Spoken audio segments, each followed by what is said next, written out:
झूठ क्या है हमको अच्छी तरह आता है जी जी कि सच क्या है झूठ क्या है मुझे अच्छी तरह आता है। इसलिए पाकिस्तान को भी अभी हिंदुस्तान की शरण में आ जाना चाहिए, क्योंकि बिगड़े हुए बेटे को संवारना बाप को अच्छी तरह आता है।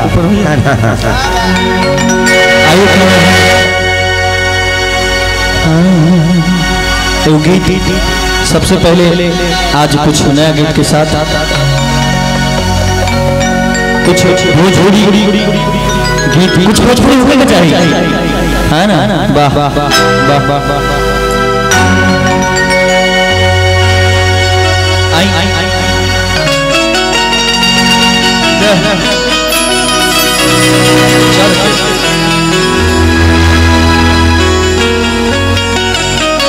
तो गाना पहले रहे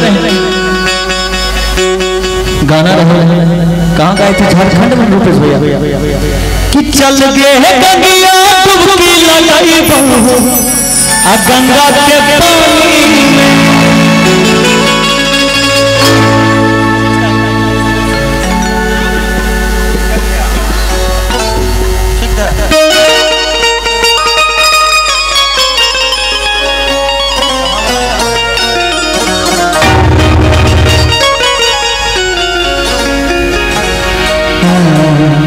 चल गए गंगिया डुबकी लगाई गंगा के पानी में।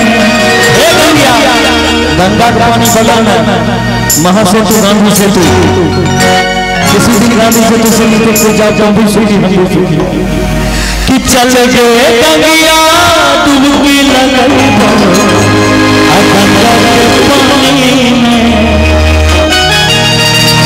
आई जलनी खाद गजब के चढ़ल जवानी। लेकिन हम चाहते हैं म्यूजिक के साथ आएगा तो बहुत मजा आएगा। आई 1 2 3 लगाई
और सर मैं पजामा मेंस पार्लर ₹100 का चल के रानी नहाई का दुनिया में चल बचाई जाए मयूर का नवाना है तो दुनिया नजर बचाई जाए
ये हमारे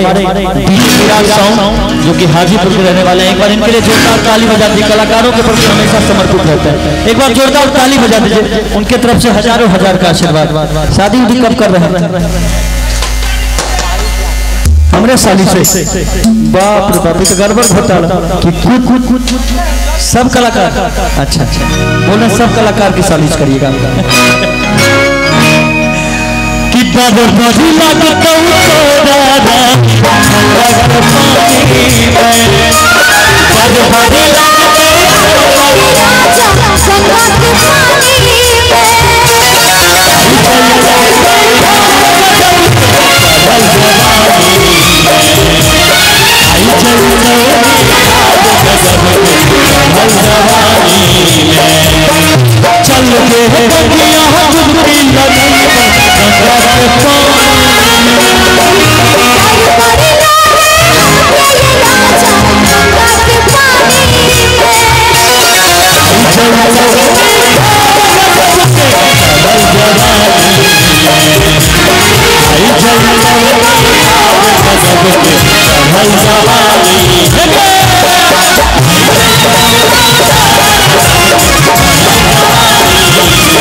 अरे आई